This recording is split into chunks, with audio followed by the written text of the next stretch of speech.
This is session number 28 from the alien contactee.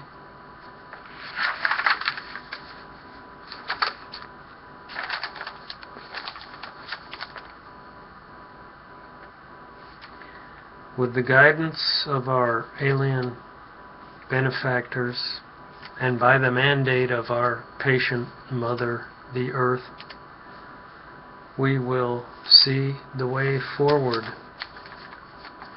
Aliens, quote, "Be not afraid, we will assist you," unquote.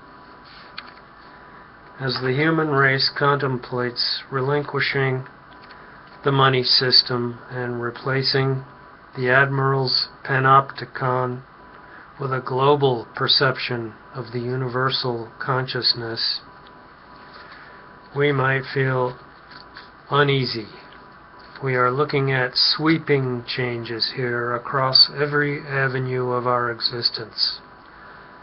It's a bit like standing near the edge of a mighty tall cliff in a stiff wind. It is encouraging to know that the extraterrestrials will help us perceive common sense and excommunicate the ridiculous.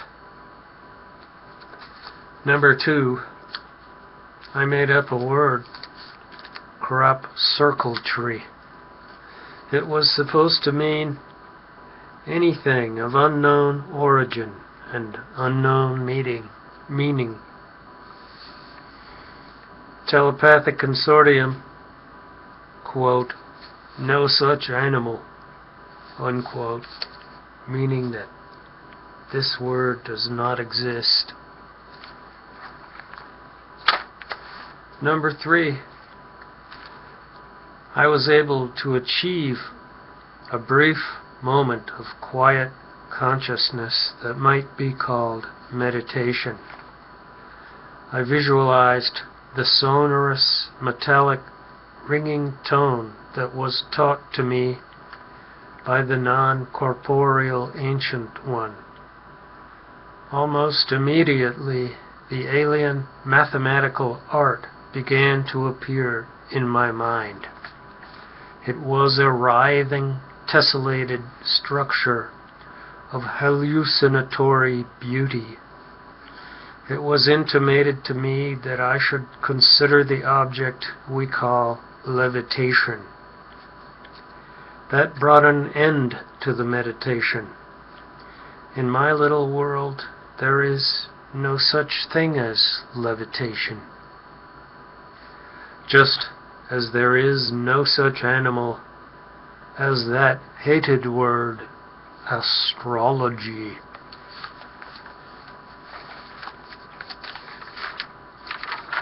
Number 4, am I tryptophan, the fanfaron, blowing my horn and drunk with power? I don't think so. The alien contactees number in the millions, and it is their assignment to tell people about disclosure, awareness, and awakening. We are not alone in the universe. Besides, what are you going to say to a bunch of people with 500 IQs that are trained to show you the way? Okay, got it. That's about what I'm doing here.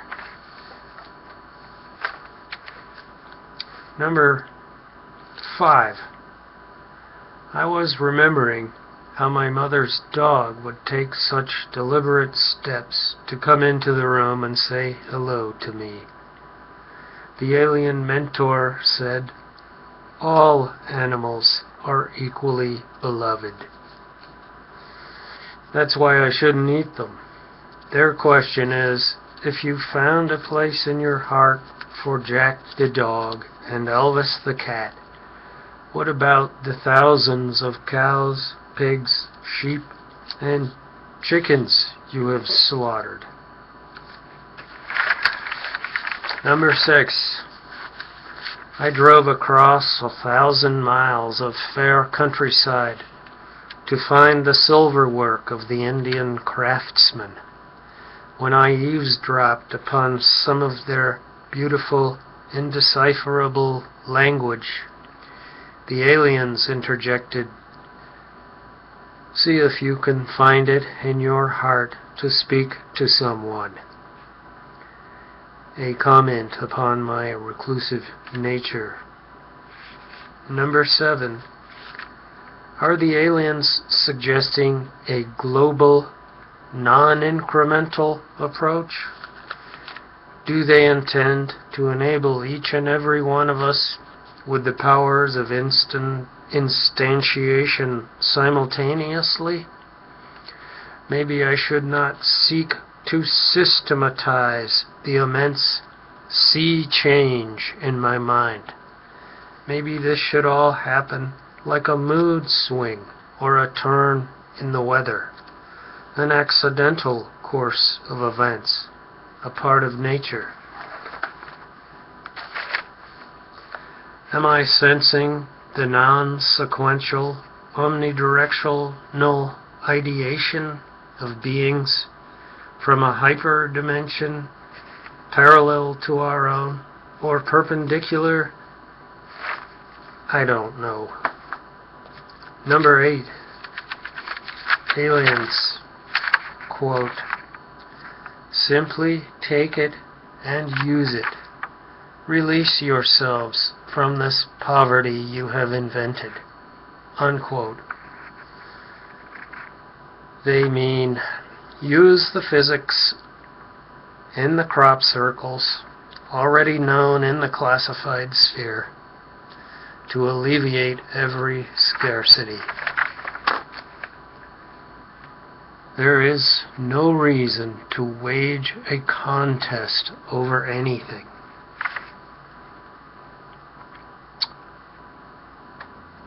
It's a little like telling children to stop fighting for them.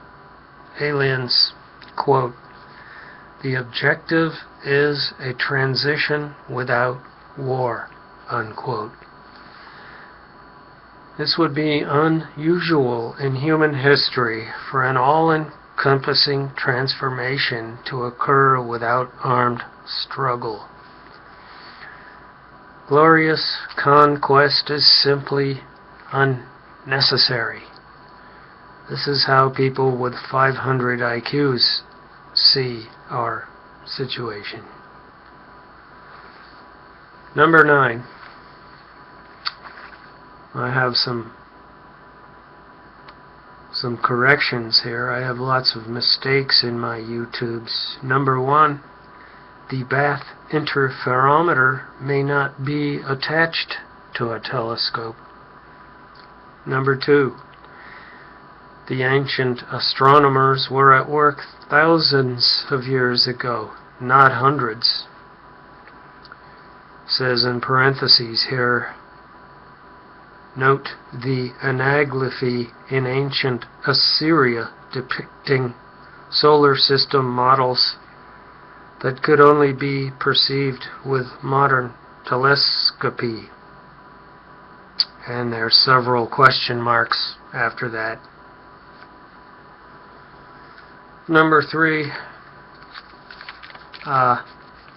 Bermuda grass is called devil grass, not devilweed. Son of Sisyphus, I got that wrong. Okay, number 10. A couple of more words from the aliens or from this telepathic continuum. As I said earlier, it is now expanding. It's beginning to include more people.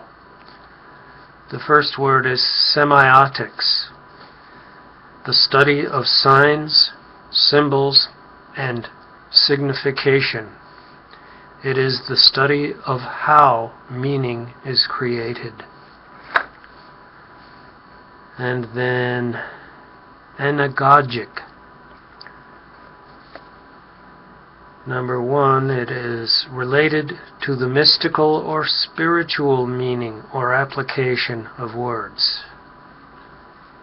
or arising from the striving of inner psychic forces toward progressive ideals, or pertaining to the elevation of mind to things celestial.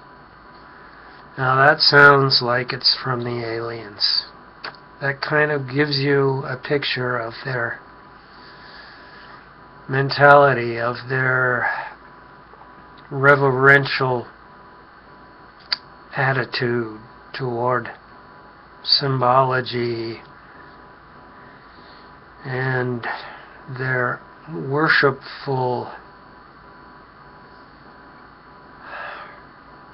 feelings toward the structure of the universe and consciousness, which is physically related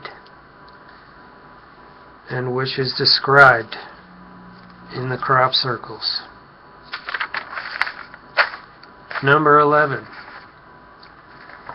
It would be elementary for an extraterrestrial force to overcome the Pentagon and establish a military presence upon the Earth. To them, it would be like controlling a petulant child. It is the opposite of what is required. It is the antithesis, the diametrical opposite of what is desired by the aliens. An all-encompassing awareness of universal consciousness is what is encouraged, that we may circumambulate the Tellurian powers that be and achieve a peaceful communion, including all the peoples dwelling upon the earth. Number 12. Of the aliens. They can reach down into the fundamental meaning of everything. They can perceive the structure and symbology that underlie all languages. I think they are equally fluent in every human tongue. Aliens, quote, simply use your mind.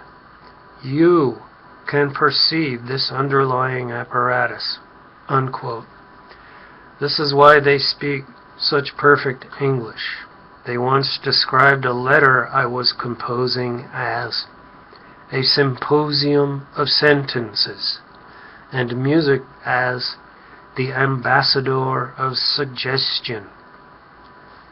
They have slang, colloquialism, cliché, and the idiomatic language of an earthling, as well as elegant, formal discourse. I guess it's rooted in telepathy. And that's all I have for this session.